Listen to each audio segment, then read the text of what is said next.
சிலர் ஆசைக்கும் தேவைக்கும் வாழ்வுக்கும் வசதிக்கும் ஊரார் கால் பிடிப்பார்.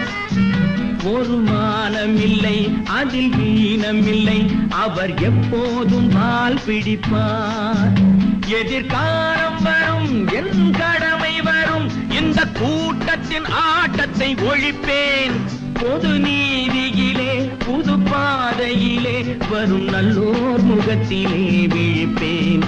வரும் நல்லோர் முகத்திலே விழிப்பேன். நான் ஆணையிட்டால் அது நடந்து விட்டால் இங்கு ஏழைகள் வேதனைப்பட மாட்டார். உயிர் உள்ளவரை ஒரு துன்பமில்லை, அவர் கண்ணீர் கடலிலே விழமாட்டார்.